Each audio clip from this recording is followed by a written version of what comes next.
So you and Tiger have kind of finished 1-2, last two major championships. You both kind of right down the stretch have been the last two guys on the course to have a chance to win.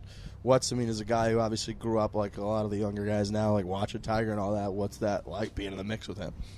I mean, it's fun.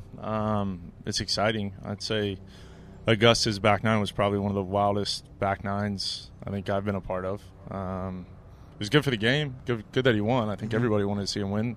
They wanted to see him win in St. Louis. Right.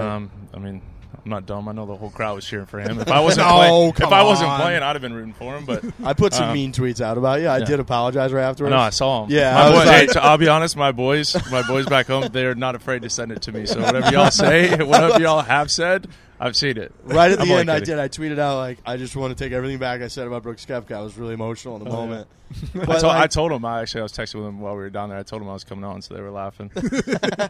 But it's, I mean, you got the better of him at the first, at Bellerive in St. Louis. Like, how much does that mean? Is it like a little bit extra to be like, I took down fucking Tiger Woods in the back nine of a major championship? Yeah.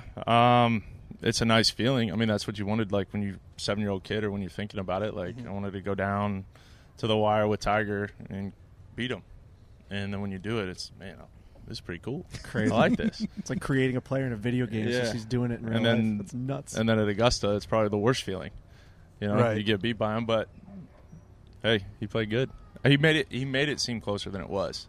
Yeah. I think, you see, he lost by a shot, but literally, he bogeyed the last hole coming up. He had a 2-shot lead. He's playing for it. What were you thinking down the back? How much are you paying attention? Because that leaderboard, there were like 7, 8 guys that felt like that were in the mix. Was it like hard to figure out? I felt bad for the people that were doing the leaderboards. There was a lot of shuffling going on, like the last 5, 6 holes. Everybody hitting the water on 12. Yep. Eagle 13 to come back from it, and then all of a sudden, you're out of it, and then make eagle, you're back in it. Holy cow! Like, what the hell's going on? Yeah. But it was fun. It's wild. There were so many guys that had a chance to win that one. It was definitely interesting. What was going on 12? Because a bunch of you guys that were right in the mix all kind of came up short. What was going on in 12? The wind. I wish I knew. I actually backed off it the first time. The wind should have been off the right a little bit, and then I went down off the left. So I backed off it, and then all of a sudden when I hit it, aiming right for the center of the green, and you just see the ball starting to climb, and then it went off the left, and you see it drift into the right, and once you see it climbing, you're like, oh, it's got no shot. No shot. I hope we got the wrong yardage here. So it carries. You're just hoping for it. But, I mean, 4 out of 6 guys hit in the water. Right. So that's not very good. Yeah, you know something's up when that happens. Right, and that's kind of just as a viewer, and everybody's talked about that a million times on that hole. Like, you can't come up short. It's just a guess. Right. That's all it is. I mean, it's just a real lucky guess. I mean, I've seen guys hit it short of the water, and then you see Henrik in the last few years hit it 30, 40 yards over the green into like the other course back there. So, I mean, we're not that bad. Right. Well, that's why it's just so surprising. It's like, and in order to be in the mix, I mean, you got to be hitting the ball well. You got to be playing really well. So it's just kind of surprising.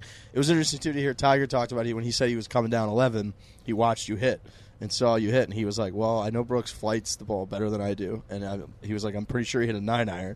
So he was like calculating all that in.